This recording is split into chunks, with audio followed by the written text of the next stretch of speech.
One time I was traveling with a man I was dating. We parked like outside and we walked in and we kind of went like around the gate because we couldn't drive through the gate. I knew we were doing something a little weird. Okay. This security guard comes out of the office and he's like, "Where are your badges?" And then the moment happened where I changed the way I looked at this man from that moment forward.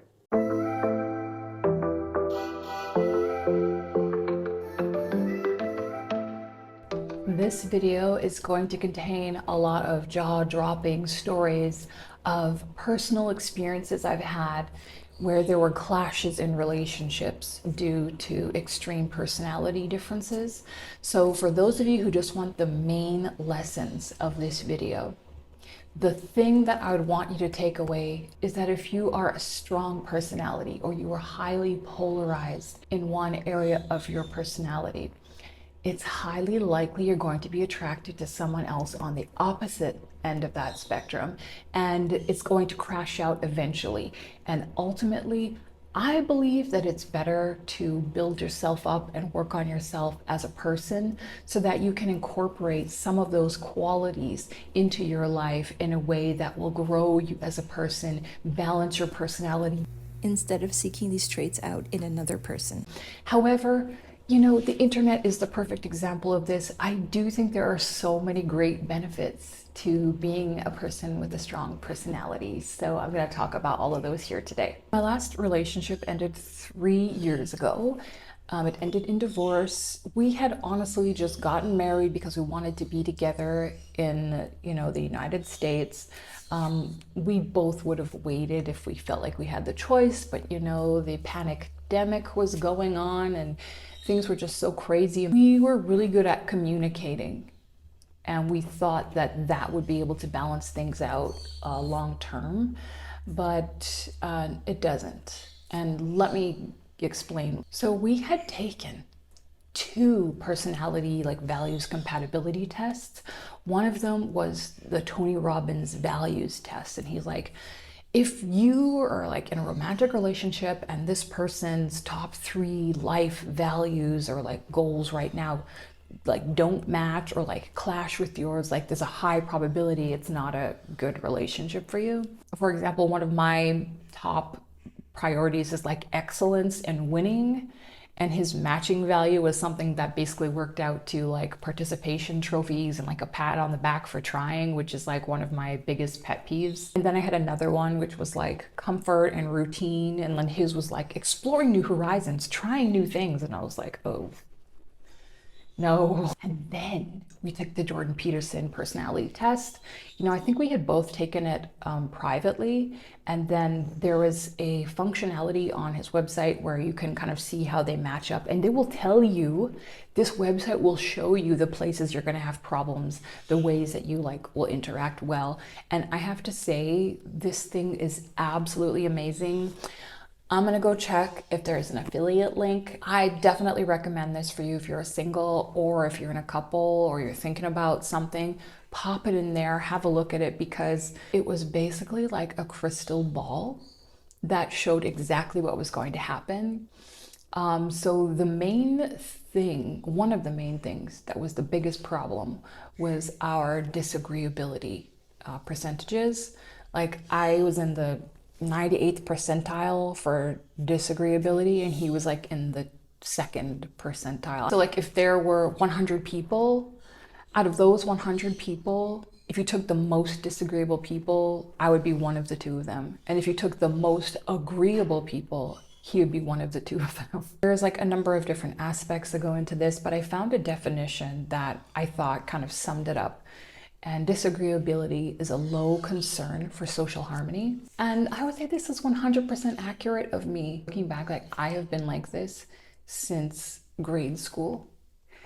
My mother taught me to read from a very young age. I was reading by the time I was 2 years old. By the time I got into kindergarten, I didn't want to play with the other kids, and when the teacher would tell us to do things, I would do it really quickly and then go do, what I actually wanted to do, which was like puzzles or like making some art or reading something. I remember also, this little boy coming up to me in class and being like, let's play house. I was kind of socially awkward, a little bit autistic, a little bit shy. And I remember he like handed me like a doll and some pots and pans. And he's like, now I'm going to be the dad and I'm going to go to work. And I remember just looking at him and I flat out was like, oh, no.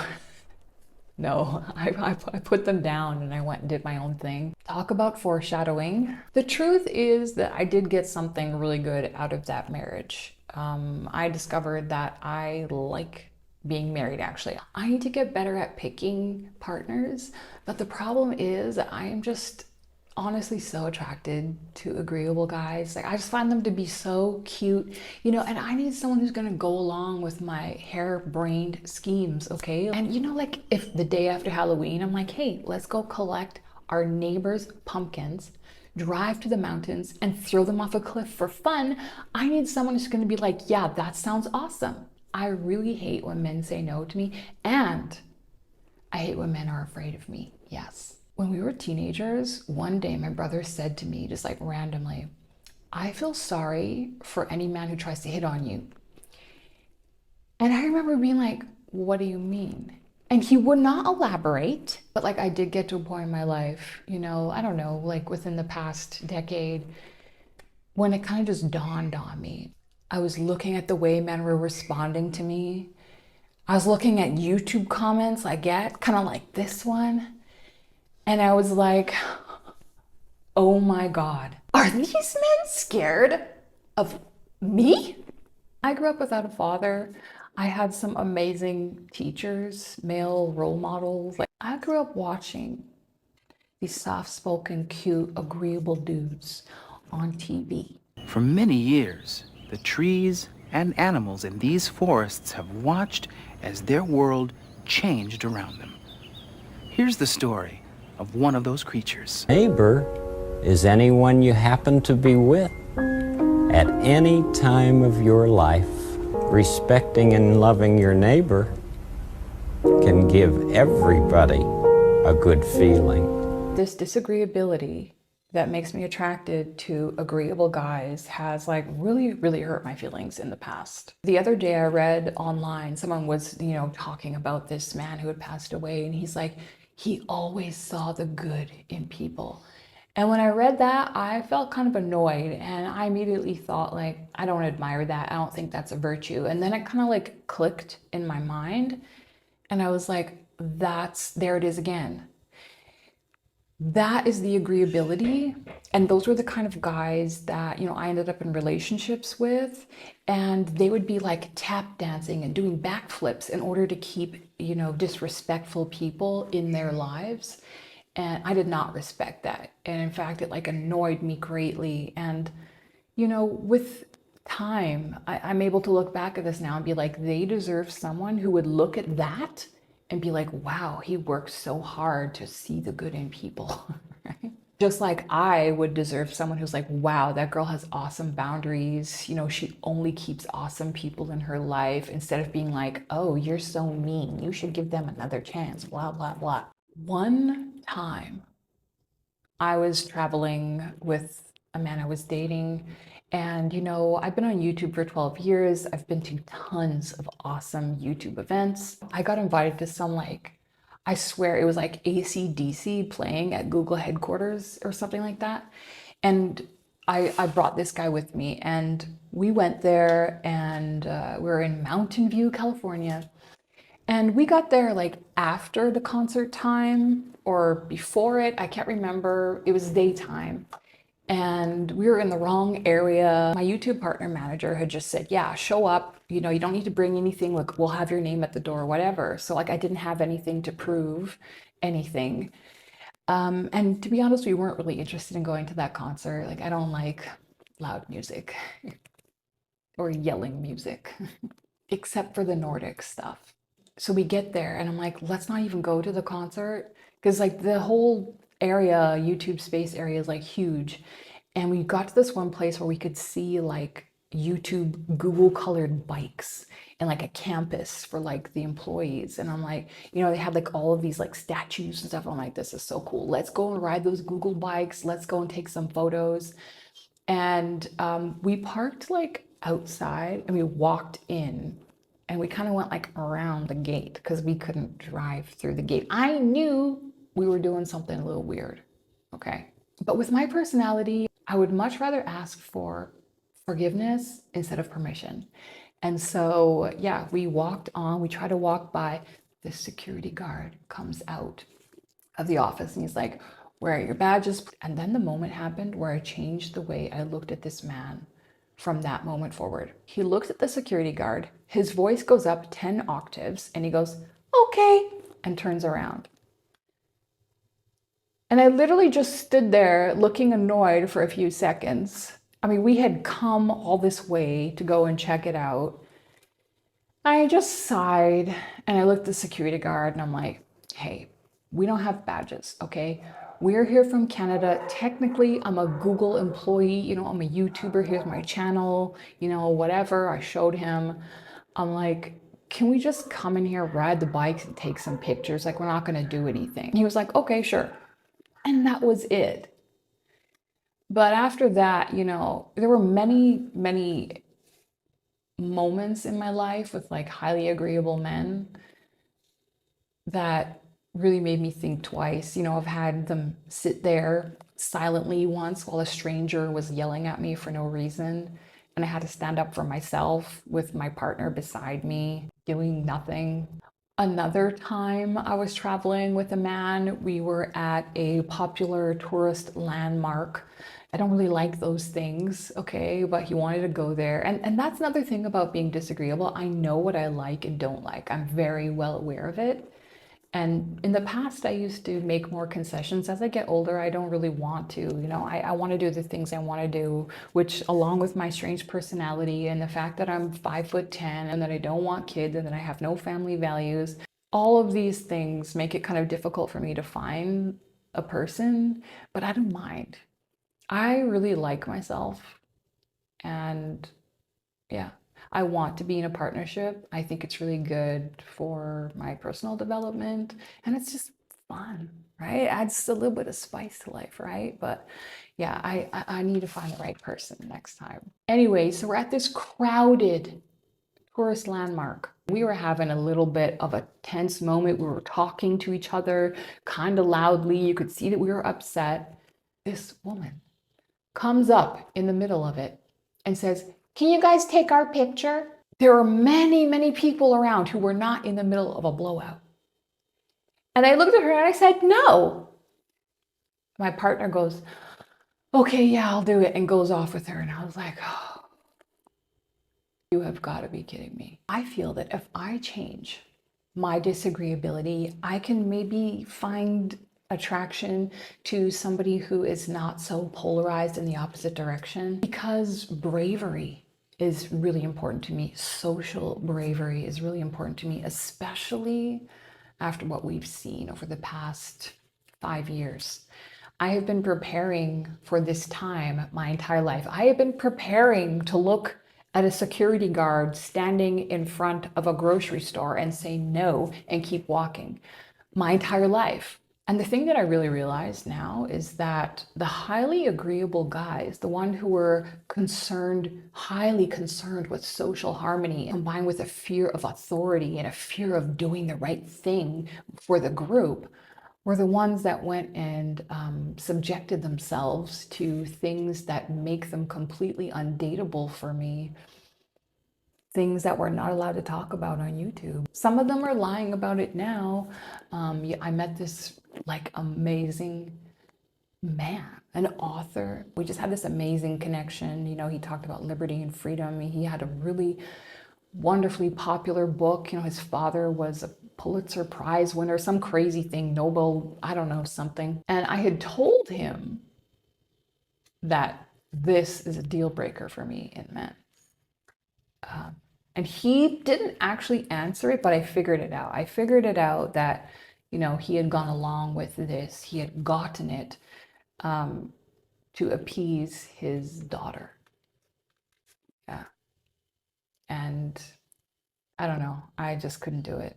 I want to change my disagreeability level, honestly. There are some disagreeable women that I absolutely adore. I've been collecting some examples of them in a playlist, but I don't want to end up, cantankerous, like the dude in the threw it on the ground video. I'm developing a self-hypnosis program for myself. I've successfully used self-hypnosis to absolutely demolish my writer's block. So I've been going crazy with writing, and if you're interested in some of my crazy life stories, a lot of people are curious about my racial experiences growing up in Canada with a perspective like mine.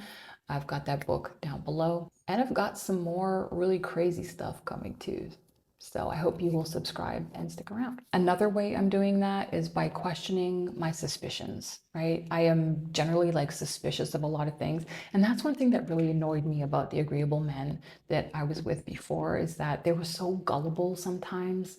Like I had an ex who was like, hey, oh, I found this great deal. This like guy from my high school reached out and I'm gonna buy some Bitcoin off of him. It's only $30,000. And I was like, wait, what? He's like, why are you always so suspicious? Some people do things out of the goodness of their heart, and that's why. And I'm like, if he's a quadrillionaire from Bitcoin, why is he coming back here selling you some course on Bitcoin? I'm like, that makes no sense. Because I'm disagreeable, I question everything, which, as I said, thank God, prepared me for this ridiculous time. I saw all of this coming. But yeah, I can be suspicious when I don't need to be. Like, I live here in Mexico. I've had some bad experiences with landlords. And I have this really cute landlady. Like, she reminds me of like an older version of me, you know?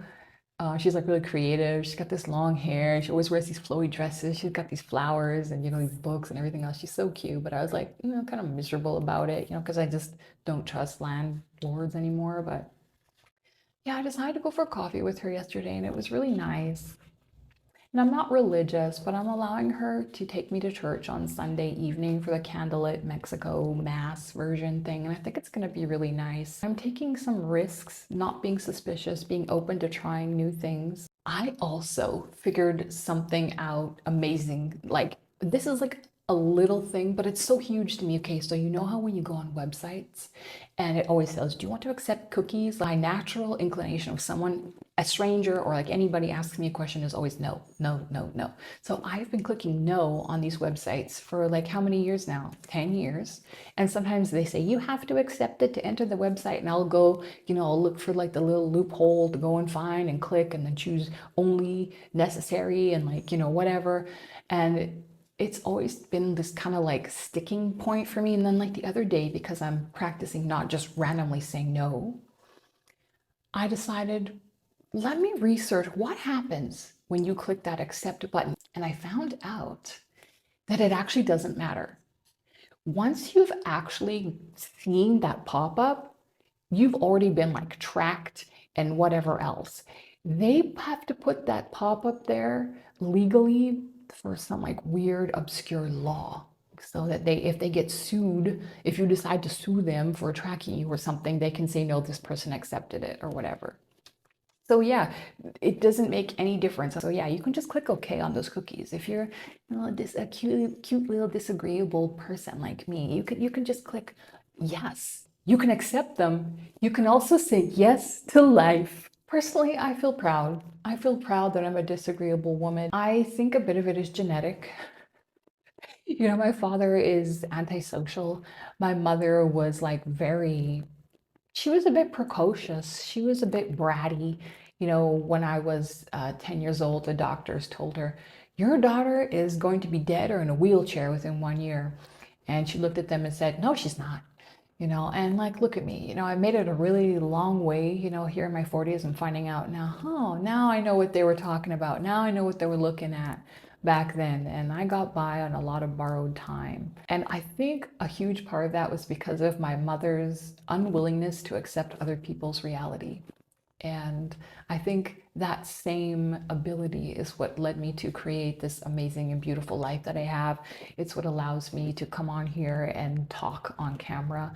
And it's what allows me to, provide these great experiences for people. I decided that I am not getting in these relationships and being the manic pixie dream girl that's like coming into someone's life and bringing color and brightness and energy and flowers and fun and social and this and that. I decided I want to do that for fun. So I have been doing retreats. I am now doing one-on-one experiences. So for people who want to come to Mexico and experience living here, people who really want to dive deep on their personality, right? That's something that I have been doing my entire life, like really getting to know who you are outside of these boxes that society puts you in. This really feels like my life's work, along with the writing. Being highly disagreeable, it also means that I can easily see problems when they exist. So that really helps me as an entrepreneur, right? Because a problem is an opportunity to find a solution and get paid for it.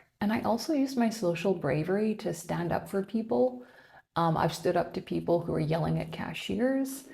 I have, one time I was in Calgary and there was a man very obviously stealing a bike, like sawing through a lock right on Stephen Avenue. And there's just people walking by and they would stare, they would give him a lingering stare and keep walking, whatever.